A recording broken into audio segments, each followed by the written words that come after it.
Hello dear viewers, today we have to discuss about most important concepts. आज हम कुछ बहुत ही इंपॉर्टेंट कंसेप्ट्स के बारे में डिस्कस करेंगे। पहला जो हमारे पास न्यूमेरिकल है that is the mass of an amber rod after charging with fire. अगर हमने एम्बर रॉड को चार्ज किया फायर के साथ तो क्या उसका मास जो है क्या वो कम हो जाता है, ज्यादा हो जाता है या सेम रहता है बिफोर चार्जिंग। यह हमें एक्सप्लेन करना है। पहले आपको मैं बताऊंगा कि जो हमारे पास एम्बर है, एम्बर क्या चीज होता है।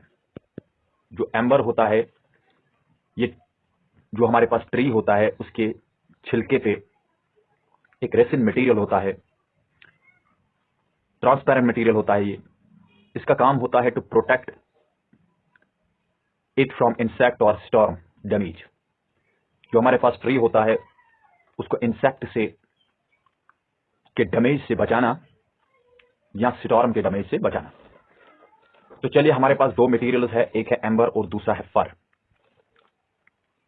इनको जब हम आपस में रब करते हैं तो जो हमारे पास एम्बर होता है, एम्बर में हमारे पास इलेक्ट्रॉन्स जो होते हैं गेन होते हैं। इसका मतलब है कि इलेक्ट्रॉन्स जो होते हैं वो कहां से आते हैं, वो फायर से आते हैं।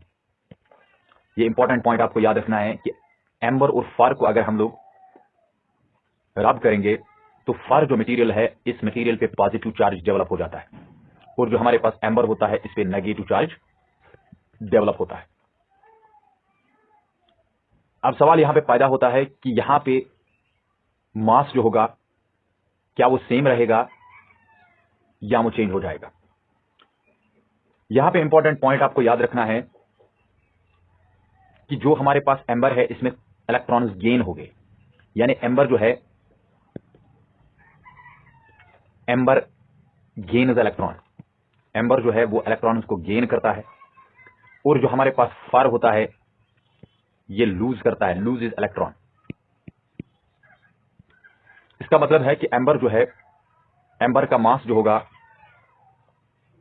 वो इंक्रीज होगा, इंक्रीजेस, और जो हमारे पास फायर है इसका मास जो है वो डिक्रीज होगा। आई होप ये बात आपको समझ आई होगी कि क्यों हमारे पास एम्बर का मास जो है वो इंक्रीज हो जाएगा और जो फायर है इसका मास क्यों डिक्रीज हो जाएगा। क्योंकि आपको पता है फायर में हमारे पास कुछ इलेक्ट्रॉन्स जो है वो ट्रांसफर हो रहे हैं एम्बर की तरफ। तो एम्बर जो है, एम्बर उनको गेन करता है जिसके जरिए हमारे पास इस पे ज्यादा इलेक्ट्रॉन्स आ जाते हैं। तो इलेक्ट्रॉन का मास आपको मैंने इससे पहले भी बताया था, इलेक्ट्रॉन का मास जो होता है वो होता है 9.11 इंटू 10⁻³ kg। इसका हमें पता चल जाता है कि मास ऑफ इलेक्ट्रॉन जो है वो हमारे पास है 9.11 इंटू 10⁻³ kg। इस तरीके से अगर ज्यादा इलेक्ट्रॉन्स फायर से ट्रांसफर हो गए तो वो हमारे पास एम्बर में ऐड हो जाते हैं, जिसकी वजह से एम्बर में मास की कंसंट्रेशन जो है वो बढ़ जाती है। आई होप ये बात आपको समझ आई होगी। चलिए एक और न्यूमेरिकल लेते हैं,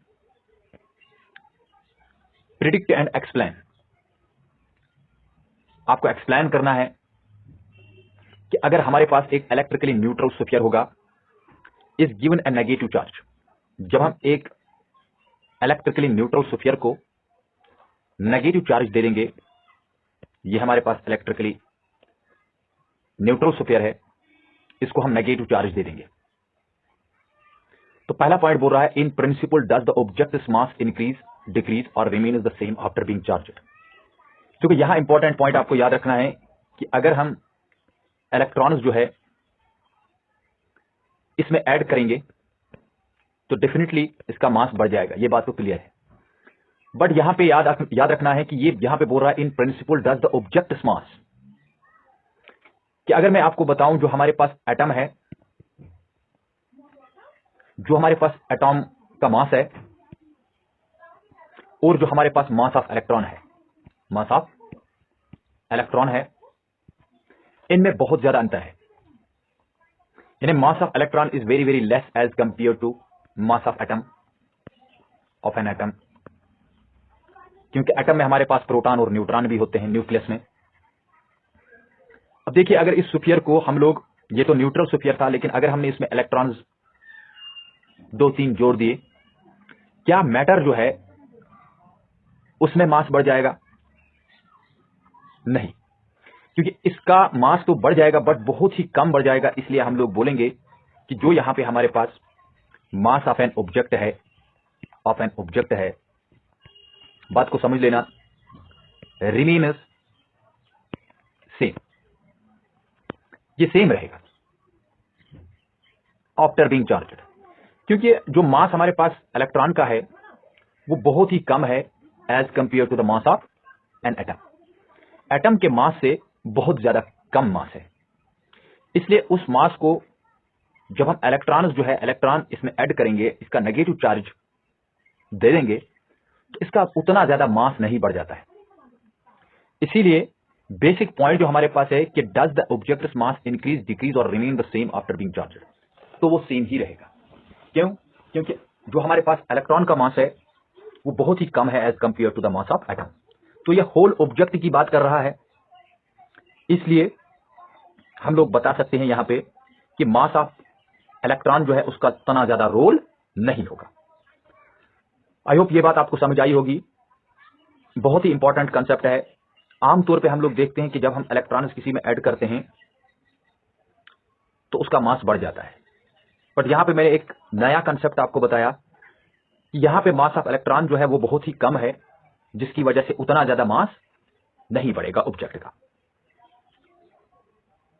तो दूसरा पॉइंट यहां पे बोल रहा है, choose the best appropriate explanation from the following. इन 3 ऑप्शंस में बताइए हमारे पास कौन सा अप्रोप्रिएट ऑप्शन है। To give the sphere and negative charge we must give it more electrons and this will increase its mass. अगर हम सुपियर को ज्यादा इलेक्ट्रॉन्स दे देंगे तो इसका मास इंक्रीज होगा या नहीं होगा? तो इसका मास इंक्रीज होगा। बट पहले मैंने आपको क्यों बोला कि यहां पे मास उतना ज्यादा इंक्रीज नहीं होगा? क्योंकि हम लोग अगर इसको 1 इलेक्ट्रॉन दे देंगे तब भी इसमें नेगेटिव चार्ज डेवलप होगा। आप समझ रहे हो बात या नहीं समझ रहे हो? देखो मैं आपको समझा रहा हूं यहां पे कि अगर हमारे पास एक न्यूट्रल सुफियर है, इसका मतलब है यहां पे प्रोटॉन्स और न्यूट्रॉन्स जो है उनका नंबर बराबर है। प्रोटॉन्स एंड जो हमारे पास इलेक्ट्रॉन्स है, मुझे न्यूट्रॉन्स के साथ कुछ नहीं है, यहां पे electrons are same in number, तब जाके तो हम लोग बोलते हैं कि ये न्यूट्रल हमारे पास है। अब बताइए, आपको भी बताऊंगा कि अगर इसमें मैंने 1 इलेक्ट्रॉन ऐड किया तो क्या इसमें नेगेटिव चार्ज डेवलप होगा या नहीं होगा? ऑब्वियस सी बात है कि इसमें 1 नेगेटिव एक्स्ट्रा आएगा तो ये नेगेटिव चार्ज बनेगा। लेकिन क्या इस ऑब्जेक्ट का मास ओवरऑल बढ़ जाएगा या कम हो जाएगा? वो हमारे को रिमेन सेम ही रहेगा। क्यों सेम रहेगा? क्योंकि 1 इलेक्ट्रॉन का मास उतना नहीं है जितने हमारे पास इसमें एटम्स होंगे। उन एटम्स का मास जो होगा वो बहुत ज्यादा होगा as compare to the mass of the electron. इसलिए हम ऐसा कहेंगे कि ये जो हमारे पास सुफियर है, इस सुफियर का, इस ऑब्जेक्ट का मास जो है वो रिमेनिंग सेम ही रहेगा। लेकिन यहां पे दूसरा पॉइंट जो बोल रहा है कि to give the sphere a negative charge we must give it more electrons. अगर हमने इसमें ज्यादा इलेक्ट्रॉन्स भर दिए, अब दूसरी सिचुएशन आ रही है कि अगर ज्यादा इलेक्ट्रॉन्स हमने भर लिए तो इसका मास फिर सेम नहीं रहेगा, इसका मास क्या हो जाएगा? मास इज इंक्रीज्ड, मास इसका इंक्रीज हो जाएगा। ये बात आपको याद रखना। दूसरा ऑप्शन बोल रहा है, ये जो पहला ऑप्शन है ये हमारे को ट्रू लग रहा है और ये है भी true. A positive charge increases the sphere's mass. Suppose हम लोग पॉजिटिव चार्ज दे देंगे, लेट अस कंसीडर, हम लोग दूसरे तरीके से बात करेंगे कि हमने इसको प्रोटॉन्स दे देंगे, बट ऐसा तो नहीं होता है कि प्रोटॉन्स हम लोग दे देंगे। इसलिए negative charge decrease its mass, यहां पे साथ में लिखा हुआ है कि नेगेटिव चार्ज से मास डिक्रीज हो रहा है, तो ये एब्सोल्युटली गलत है। तीसरा ऑप्शन जो है that is charge is conserved therefore the mass of the object will remain the same. माना मैंने चार्ज कंजर्व्ड होता है बट जो मास ऑफ द ऑब्जेक्ट है विल रिमेन द सेम। अगर हमने ज्यादा इलेक्ट्रॉन्स इसमें दे दिए तो इसका मास सेम नहीं रहेगा। आपको बात समझ आ रही है या नहीं आ रही है? लेकिन यहां पे 2 सिस्टम, अगर हमारे पास 2 ऑब्जेक्ट्स है, एक ऑब्जेक्ट में इलेक्ट्रॉन्स ट्रांसफर हो जाएंगे और दूसरे ऑब्जेक्ट में वो इलेक्ट्रॉन्स ऐड हो जाएंगे। इसका मतलब है ओवरऑल जो हमारे पास है चार्ज कंजर्व हो जाता है। बट यहां पे आपको याद रखना है कि जो हमारे पास मास है वो सेम नहीं रहेगा अगर हमने ज्यादा ज्यादा इलेक्ट्रॉन्स इसमें ऐड किए। एक की सिचुएशन है कि हमारे पास इसका मास लगभग सेम रहेगा कि अगर हम इसमें नेगेटिव चार्ज डेवलप करेंगे, उसको हम एक इलेक्ट्रॉन से भी डेवलप कर सकते हैं, जिसकी वजह से ओवरऑल ऑब्जेक्ट का मास जो होगा वो सेम ही रहेगा। लेकिन अगर हमने ज्यादा ज्यादा इलेक्ट्रॉन इसमें डाल दिए तो इसका मतलब है इसमें ज्यादा ज्यादा इलेक्ट्रॉन ऐड होने की वजह से मास जो है बढ़ जाएगा। तो यहां पे चार्ज कंजर्व तो ठीक है, बट मास जो ऑब्जेक्ट का वो सेम नहीं रहेगा, इसलिए यहां पे ये ऑप्शन भी गलत है। तो इसका मोस्ट अप्रोप्रिएट जो है that is the first a part, that is to give the sphere a negative charge we must give it more electron. हमें अगर नेगेटिव चार्ज सुपियर को देना पड़ेगा तो हमें ज्यादा ज्यादा इलेक्ट्रॉन इसमें देने पड़ेंगे, जिसकी वजह से हमें इसका मास जो है वो इंक्रीज हो जाएगा। बट एक ही सूरत है जहां पे मास लगभग सेम रहेगा कि अगर हमने इस न्यूट्रल सुपियर को नेगेटिव चार्ज बना दिया तो हम एक इलेक्ट्रॉन से भी इसको नेगेटिव चार्ज बना सकते हैं।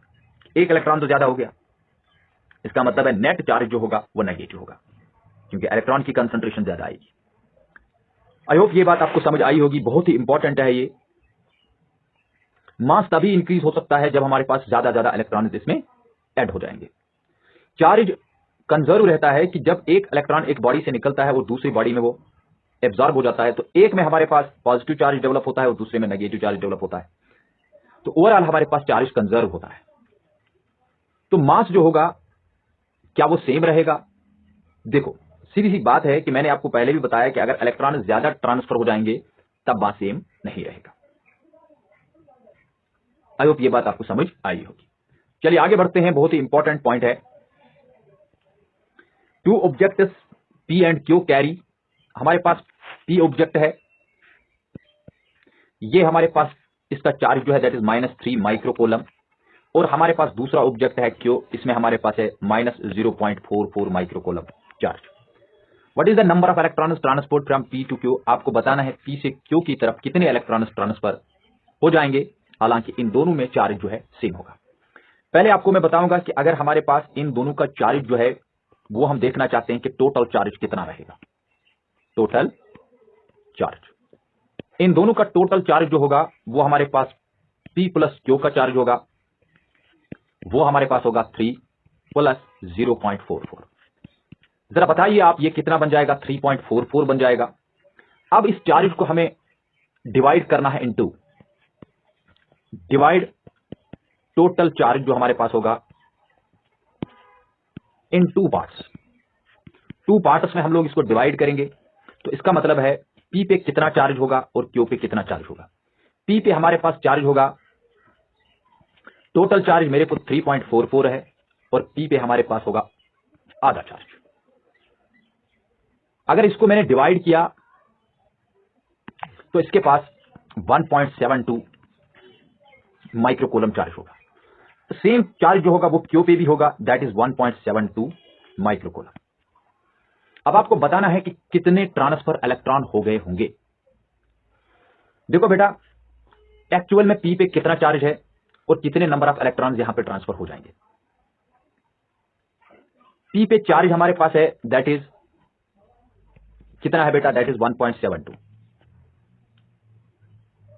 लेकिन यह है हमारे पास जब हमने टोटल चार्ज को डिवाइड किया दो में, माइक्रोकूलम।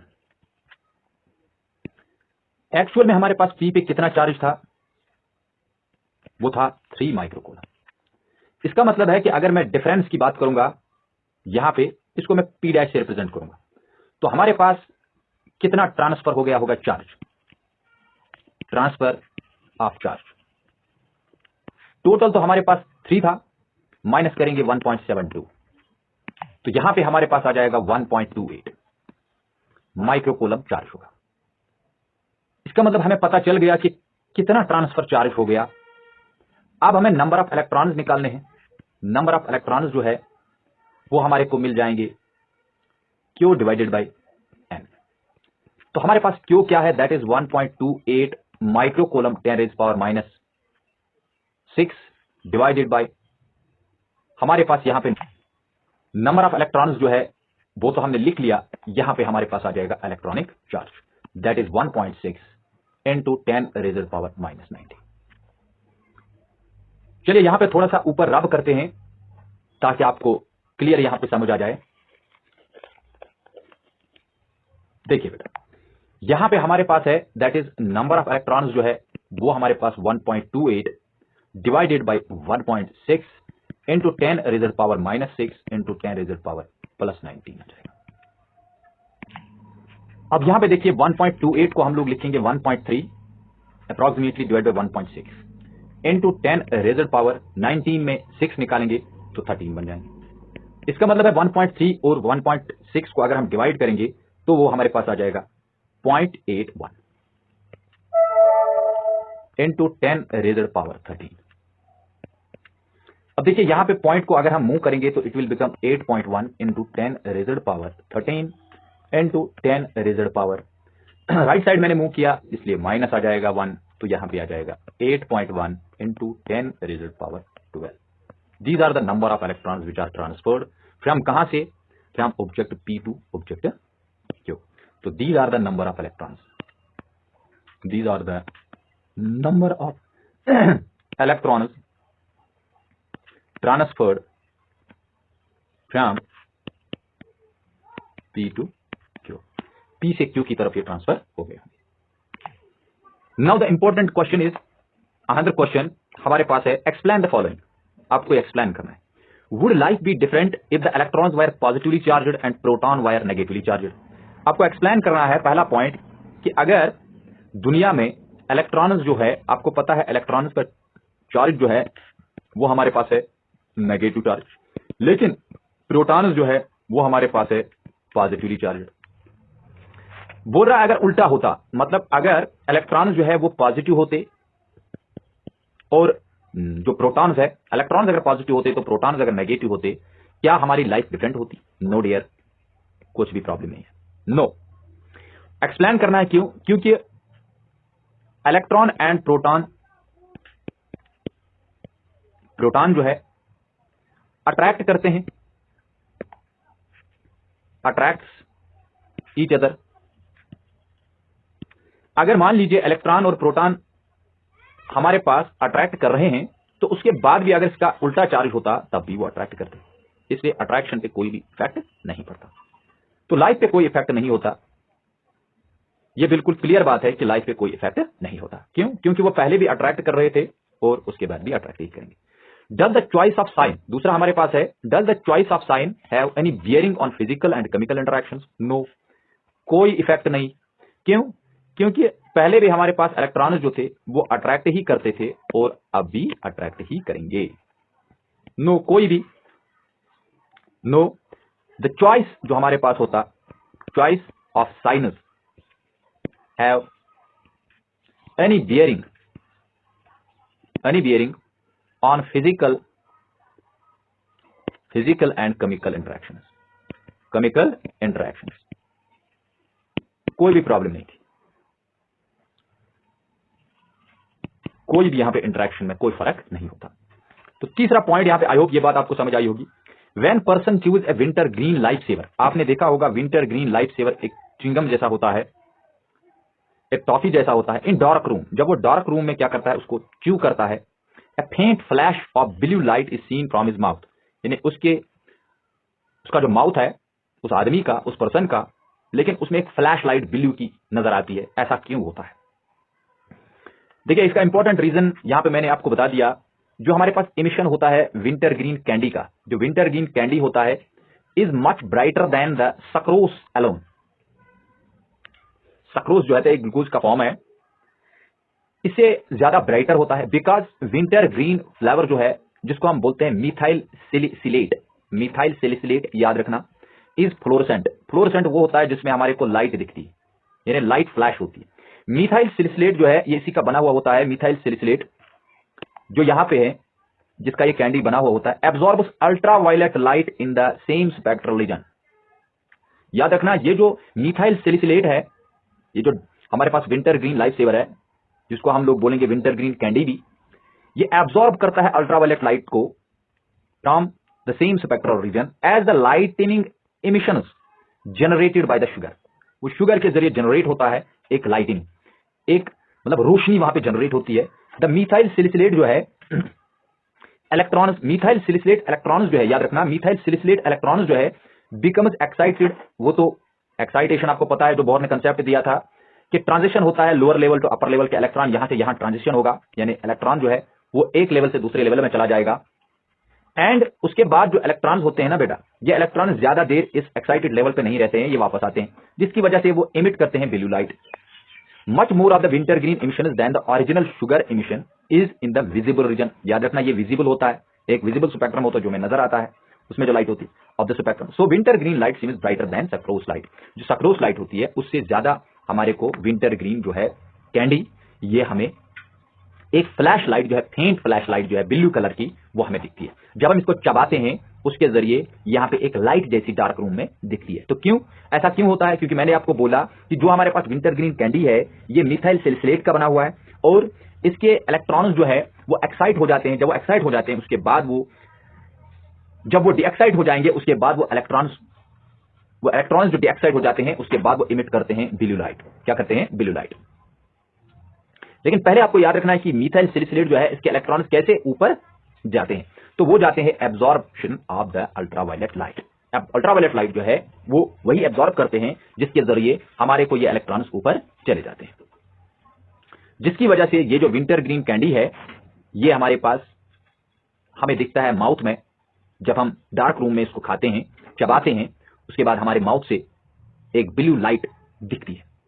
अगर कोई पर्सन, सपोज मैं आपको बताऊंगा, कोई दूसरा पर्सन ये खाता होगा डार्क रूम में, बिल्कुल लाइट वहां पे कुछ नहीं है, तो हमारे उसके, हम जब उसके मुंह को देखेंगे या उसके जो माउथ है उसकी तरफ देखेंगे तो वहां से कुछ लाइट बाहर आती हुई हमें दिखेगी, या बिल्कुल वो फ्लैश हो जाएगी लाइट, हमें ब्लू कलर की लाइट वहां पे दिखेगी।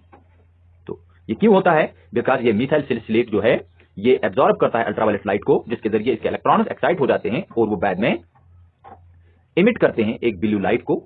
ये ब्लू लाइट हमारे पास विजिबल रीजन में आती है, इसकी वेवलेंथ बिल्कुल विजिबल रीजन की ही होती है, इसीलिए हमें ये दिखता है। बहुत सारे लाइट जो आपने पढ़ा होगा, जो हमारे पास इलेक्ट्रोमैग्नेटिक वेव्स होती है, इलेक्ट्रोमैग्नेटिक वेव्स का अलग अलग फ्रीक्वेंसी होता है, अलग अलग वेवलेंथ होता है, कुछ हमें दिखती है और कुछ नहीं दिखती है, जिसको हम लोग बोलते हैं, मान लीजिए हमारे पास विजिबल स्पेक्ट्रम में जो भी वेवलेंथ हमारे को मिलेगी वो हमें दिखेगी, क्योंकि वो विजिबल स्पेक्ट्रम है। आई होप ये बात आपको समझ आई होगी। चलिए आगे बढ़ते हैं। एक और यहां पे न्यूमेरिकल है, that is a copper sphere of mass 2 gram contains nearly, कितने हमारे पास एटम है? 2 × 10⁻²2 हमारे पास एटम्स है। टोटल नंबर ऑफ एटम्स ये हमारे पास है, टोटल नंबर ऑफ एटम्स किस में है ये? इन ए स्लैब या इन ए स्फीयर, ये हमारे पास है। लेकिन टोटल नंबर ऑफ एटम्स हमारे पास 2 × 10⁻22 तो है, लेकिन आपको बताना है कि हमारे पास ईच न्यूक्लियस जो है उसमें हमारे पास जो हमारे पास charge on nucleus of each atom, हर कोई एटम का जो न्यूक्लियस है उसमें कितना चार्ज हमारे पास है? वो है 29 इलेक्ट्रॉनिक चार्ज। इस तरीके से टोटल नंबर ऑफ एटम्स तो हमारे पास स्फीयर में ये है, लेकिन टोटल नंबर ऑफ इलेक्ट्रॉन्स कितने होंगे? टोटल नंबर ऑफ इलेक्ट्रॉन्स कितने होंगे? आपको बात समझ आ रही है या नहीं? देखो, ये 2 × 10⁻22 एटम्स मेरे पास है, लेकिन हर एटम के न्यूक्लियस में 29 हमारे पास है इलेक्ट्रॉनिक चार्ज, 2 × 10⁻22। इतने नंबर ऑफ इलेक्ट्रॉन्स हमारे पास होंगे, 58 × 10⁻22। ये हमारे पास होंगे number of electrons, total number of electrons in A copper sphere. Copper sphere में हमारे पास इतने नंबर ऑफ इलेक्ट्रॉन्स। अब इसमें बताया गया है what will be the fraction of electrons that must be removed from the sphere to give it a charge of +2 microcoulomb. इसका मतलब है अगर +2 माइक्रोकूलम है, इसका मतलब है यहां से इलेक्ट्रॉन्स ट्रांसफर हो गए होंगे, जिसकी वजह से इसमें पॉजिटिव चार्ज आ गया। तो आप मुझे बताइए नंबर ऑफ इलेक्ट्रॉन्स जो है कैसे निकालते हैं? Q divide by electronic charge करते हैं। तो हमारे पास चार्ज क्या है? 2 × 10⁻⁻6 माइक्रो की बात है, डिवाइड बाय 1.6 × 10⁻⁻9। अब यहां पे हमारे पास जो है 2 डिवाइडेड बाय 1.6 करेंगे इंटू 10⁻⁻6 इंटू 10⁻9। ये जो वैल्यू है इट विल बिकम 1.25, क्योंकि इससे पहले भी ये न्यूमेरिकल हमने किया था। ये जो 2 डिवाइडेड बाय 1.6 है, दिस इज 1.25 इंटू 10⁻, ओवरऑल जो इसका वैल्यू होगा दैट इज 1.25 इंटू 10⁻13। 19 में अगर 6 निकालेंगे तो वहां 13 आएंगे। अब ये हमारे पास है नंबर ऑफ इलेक्ट्रॉन्स। अब अगर फ्रैक्शन किया जाए तो फ्रैक्शन किसके बराबर होगा, ये कितने फ्रैक्शन है in total number of electrons का, कौन सा फ्रैक्शन है यह, मतलब 1.25 इंटू 10⁻13 डिवाइडेड बाय हमारे पास कितना आएगा 58 इंटू 10⁻20। ये हमारे पास रहेगा, that is the fraction of electrons removed, fraction of electrons removed from sphere से। याद रखना स्फीयर से ही ये रिमूव होते हैं, from the sphere, from the copper sphere. इसका वैल्यू जो है that is 1.25 divided by 58 into 10⁻13 into 10⁻⁻20। इसका मतलब यहां पे देखिए इसका वैल्यू जो है ओवरऑल हमारे पास 2.16 इंटू 10⁻11 आता है। क्योंकि मैं यहां पे कैलकुलेटर से भी करता हूं, पहले मैं यूज करता हूं कैलकुलेटर भी, ताकि हमारे को वीडियो ज्यादा लंबा ना हो जाए। तो इतने हमारे पास फ्रैक्शन ऑफ इलेक्ट्रॉन्स होंगे जो रिमूव हो गए होंगे फ्रॉम द कॉपर स्फीयर। क्योंकि मैंने आपको बताया है कि कभी कोई नंबर होगा, उस नंबर का जो पॉइंट अगर कहीं पे होगा, सपोज कोई डेसिमल ऑर्डर होगा, उसमें हमारे पास पॉइंट को right side and left side किस तरीके से मूव करते रहते हैं। तो ये थे कुछ इंपॉर्टेंट न्यूमेरिकल्स। आई होप कल से हम लोग कुछ और टॉपिक्स के बारे में डिस्कस करेंगे, जो टॉपिक्स हमारे पास इसके बाद हैं। हम सीरीज में चल रहे हैं, जिसकी वजह से आपको कहीं पे कोई प्रॉब्लम ना रहे। इसके बाद हमारे को डिस्कस करना होगा Columbus law and electrostatic field. अभी तक हम लोग चार्जेस के बारे में पढ़ रहे थे। आई होप आपको चार्जेस का कंसेप्ट मिला होगा। जो भी स्टूडेंट ये वीडियो देख रहा है उसको मैं रिकमेंड कर रहा हूं कि इससे पहले वाले वीडियोस भी देखिए, तब आपको बहुत अच्छे तरीके से समझ आ जाएगा कि हम लोगों ने कहां से ये स्टार्ट किया है और कहां तक हमने इसको कंप्लीट किया। इसके बाद हमारे पास अब नया टॉपिक रहेगा, वो हम दूसरे वीडियोस में डिस्कस करेंगे। तब तक के लिए अल्लाह हाफिज।